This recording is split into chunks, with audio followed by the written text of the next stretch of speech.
Ignition sequence start. 6, 5, 4, 3, 2, 1, 0. Liftoff. We have a liftoff.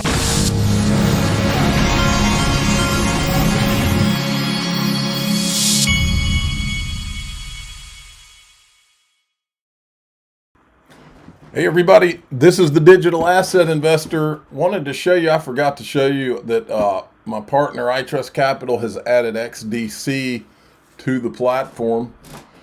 You can buy it in your IRA. You can also get it in your premium custody account. I've opened both there, and you can too. If you want free institutional custody so that you can sleep at night, quit worrying about all these hacks and all this stuff. That's why I did it. They've got a closed loop system where people can't send your crypto off the platform. Go to iTrustCapital.com/XRP Army and be sure to go and click see the promo code, and it's XRP6, and you can sign up through that link. All right, we've had a little bit of a pullback, but things seem to be going back up a little bit now. 242 XRP. Here's the modern investor. Just the beginning of the end of summer, we were getting a smorgasbord of news about $25,000 Ether, a $1,000 XRP, 1-point-something million Bitcoin. The conviction is quite high. It does make sense, of course, as we keep hearing these partnerships, countries buying, mining coins, accumulating these reserves and these treasuries and all of these strategies, if you will. I do assume at some point XRP is going to hit $15. It just makes logical sense. I saw something recently where they were analysts were talking over the next few years for Dogecoin, and someone was like, yeah, we're expecting a $3.80 to a $4.20 Dogecoin. And I was like, it makes sense. Dogecoin supply is, anyway, it makes a lot of sense. So for XRP as well, for Bitcoin as well, prices will not always remain where they are. We keep seeing more adoption. $32 does make sense. It's just more of a, when? I think Paul Barron predicted $50. Look at this from Dom from Easy 8. You don't launch a treasury company unless you believe price is going much higher. And if Ripple believes price is going higher, you best believe it. Directly over the target, folks. Look at this from Vet. Other communities have North Stars. We have Evernorth. Literally all the XRPL DeFi DEX needs is bootstrapping, the missing piece to attract builders, institutions, more liquidity and innovation. It's reflexive. Give some to get some. The potential is huge, to be honest, trillions. And I said Ashish Burla and David Schwartz deployed. That's what I've said for a long time about a lot of these people from Ripple. They don't leave Ripple, they get deployed. Ripple back. This is an interesting tweet right here. Evernorth is doing what Master did with Bitcoin, except Evernorth is doing it legally and registering the exact intent. Registering with the exact intent. Meanwhile, Master, a failing software company, is hoarding a multi-billion-dollar Bitcoin treasury. If that doesn't smell off to you, I suggest using an antihistamine to open up your sinuses. I've thought it for a long time. Here's Eric Trump talking about crypto and Barron Trump. Barron loves crypto. I think I'm the first one in my family to find it. Barron, I think, had fun with some of the different meme coins and fun projects. But Barron certainly loves it, and it's a big part of our relationship together. And he has a lot of fun with it. And when I started World Liberty, come on, buddy, let's go. Let's have some fun with this. And Don's been amazing. Obviously, my brother Don, and he's been on the stages around the world as well, and he's had a lot of fun with it as well. But we're also damn serious about it, right? We're serious people. I'm serious about it too. Look at this. This is cool from Anders. What you need to know about Evernorth, the recently announced XRP treasury company. It's got the leadership and governments, all of these people here. Accumulate XRP as reserve asset, institutional lending, liquidity provisioning, DeFi yield opportunities, long-term catalyst. investors, look at all the investors, and then advanced XRP ecosystem. And then Subjective Views pointed out something interesting. Evernorth's CFO, Matthew Freimeyer, spent almost 20 years at Bank of America, where he managed over $8 billion. He also served on the board of directors for more than 15 companies and was also the chairman of Chicago Stock Exchange. Interesting stuff. Look at this. This is interesting. I've been seeing this kind of stuff since we got into XRP, folks. I have one guess, the kind of skeptical question about Evernorth. Can I ask Brad Garlinghouse or anyone else? Maybe Joel Katz is a better person to answer. He's going, is the reason for Evernorth XRP creation because Ripple planned to pivot away from XRP and the XRPL? I ask this because I'd like to see confirmation, nothing more, nothing less. Then this guy, his name is Luke Judges, I guess, Global Partnerships at Ripple. Comms will kill me for answering, but the answer is well and truly no. We love XRP and the XRP ledger.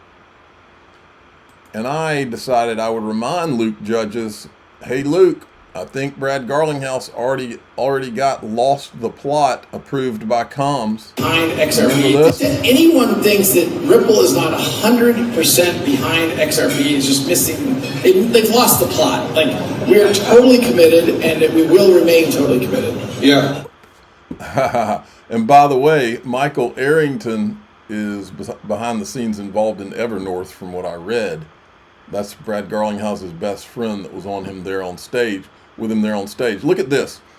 Anders, he says it's definitely not impossible. I remember Gary Gensler mentioning such a scenario a few years ago.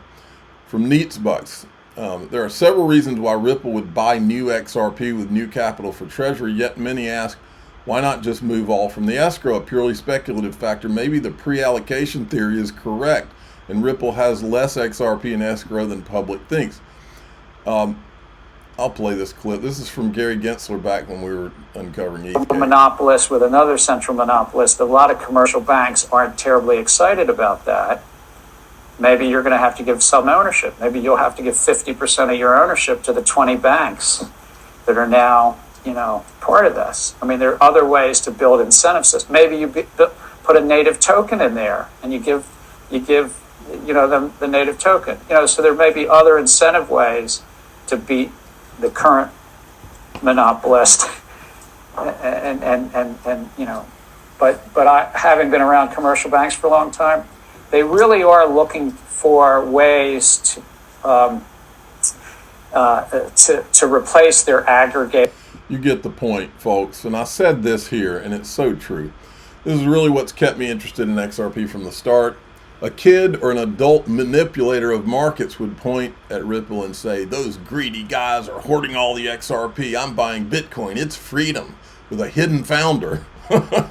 As an adult, I looked at Ripple and the connections and said, something's happening here. These are adults in the room, and they have a strategic plan and mega connections. There's no way they would be allowed to become this massive company without some kind of arrangements behind the scenes.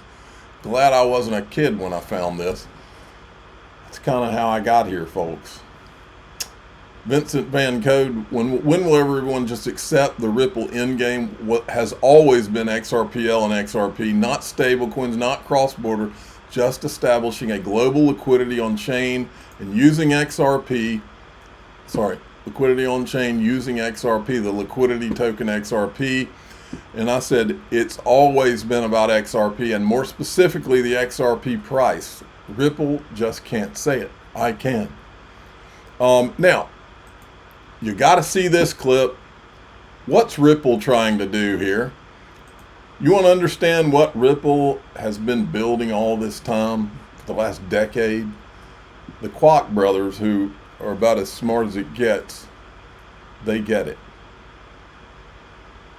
Listen to this clip. This is 4 minutes that you just have to hear every word. What's Ripple trying to do here? Well, hit it, Dom. Yeah, I mean, I think, the high level, I think, Ripple really wants to have, the XRP ledger and sort of, its tentacles really on the whole financial infrastructure that powers the world. So obviously, Hidden Road on the brokerage side, G Treasury just now on the treasury side, Rail as well on the stablecoin side. And I think, once you start to see all of those different pieces come together, that's really where you're going to start to see sort of, power of what they've been building over the last many years. So I think that's really the goal, it's to make sure that no matter which bit of the financial infrastructure someone is interfacing with, they are ultimately, indirectly, even if they don't know it, touching, an aspect of Ripple's tech. And I think, you see that as well with many of the other companies that have really sort of, taken off in the tech space. A great example is Facebook, which is now obviously called Meta. They bought Instagram, then they bought WhatsApp, and then they bought, all these other different companies. And, when you're interacting with Facebook and you think of Meta, many people don't know that, there are actually a whole host of other companies underneath them, like WhatsApp and Instagram. And, these are standalone companies that were then rolled up and actually became much more valuable once they all came together. So I think that's really sort of the high level structure of what's happening. And ultimately, there's a ton more that maybe Phil wants to touch on as well.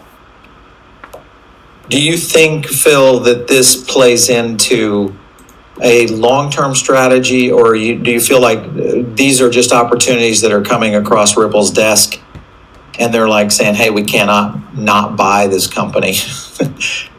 Yeah, it's a really good question. I don't want to say anything that's not, public yet, but I think if you, from the outside, if you look at Ripple's approach, it's always been different to the traditional sort of, well, I'd say traditional, but the prevailing cypherpunk sort of approach.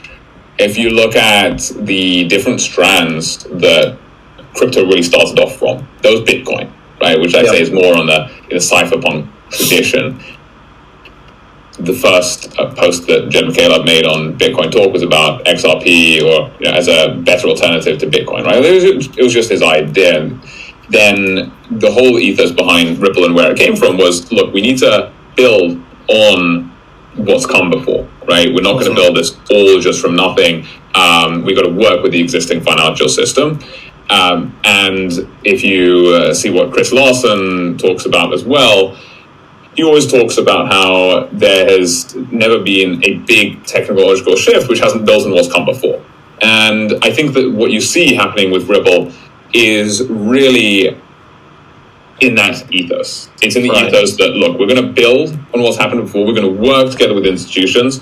And Ripple has been executing that playbook over the past decade. It's been to work with banks rather than to actually try and say, look, we're going to completely put banks aside. We're going to put them out of business, which has been more what other parts of DeFi have done, right? It's going to be like, we'll kill JP Morgan, whereas Ripple has more been, look, we're going to work together with banking institutions. We're going to work together with all these different financial institutions. And so I think that what you're starting to see right now, and what we can, talk to publicly, is we are seeing that there's more of what you're seeing is just this strategy really coming into the fore. And you're starting to see Ripple make big moves to actually capture that and cement what's been building over the past decade. Okay, we're going to go into, folks, the picture's pretty clear, isn't it? We're going to go into DAIXRP.com, the Patreon. If you'd rather join through YouTube, click join below any of these videos. If you'd rather go through X, hit subscribe. We do the full video, the extended video with no commercials. Today, I saw some wild and crazy speculation, and I'm going to show you that. I love some wild and crazy speculation. Most of the wild and crazy speculation has turned out to be right over the last 7 years. I'm a digital asset investor. I'm not an investment advisor. This is for entertainment purposes only. Please subscribe, hit the like button, tell your friends and family. Here we go.